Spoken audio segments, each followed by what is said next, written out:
Τι είναι Χριστούγεννα? Καλώς ήρθατε στη Δημοτική Πινακοθήκη Λάρισσας, Μουσείο Κατσίγρα.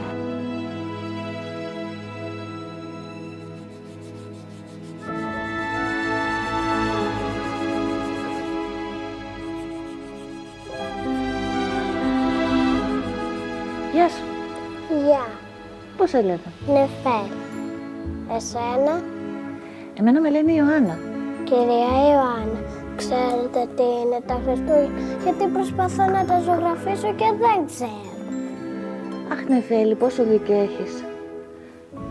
Νομίζω ότι τα ξέχασα κι εγώ τι είναι τα Χριστούγεννα.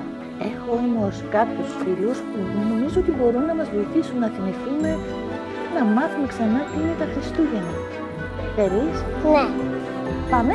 Ναι. Χεράκι. Τα Χριστούγεννα είναι μία αναγκαιότητα. Πρέπει να υπάρχει τουλάχιστον μία μέρα του χρόνου που θα μας θυμίζει ότι είμαστε εδώ και για κάτι άλλο πέρα από τον εαυτό μας. Τα Χριστούγεννα δεν είναι μια εποχή, είναι συναίσθημα. Χριστούγεννα σημαίνει να κάνεις κάτι παραπάνω για κάποιον άλλο χωρίς να στο ζητήσει. Τα Χριστούγεννα είναι μια συνωμοσία αγάπης.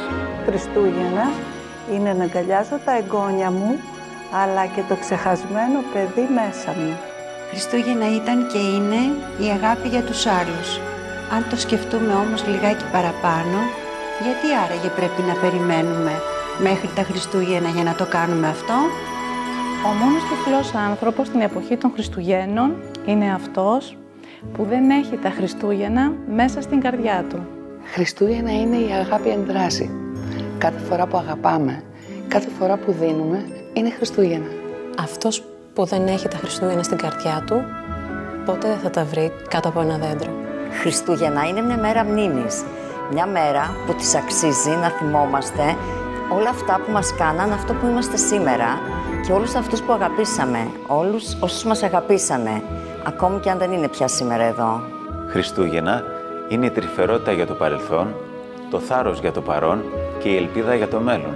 Κάνουν λάθος εκείνοι που πιστεύουν ότι ο Βασίλης κατεβαίνει από την καμινάδα. Στην πραγματικότητα μπαίνει μέσα από την καρδιά. Λοιπόν, Νεφέλη, νομίζω ότι έχουμε πια την απάντηση που ψάχναμε και οι δυο μας. Τι είναι Χριστούγεννα? Η αγάπη. Το νιάξιμο. Το χαμόγελο. Το βλέμμα. Η αγκαλιά. Το άγγιγμα. Ο χρόνος. Η βοήθεια. Που χαρίζει σε έναν άνθρωπο. Που παλεύει για τη ζωή του. Είναι το «σε νιώθω» που μπορείς να του πεις. Γιατί το ίδιο πάλεψες κι εσύ.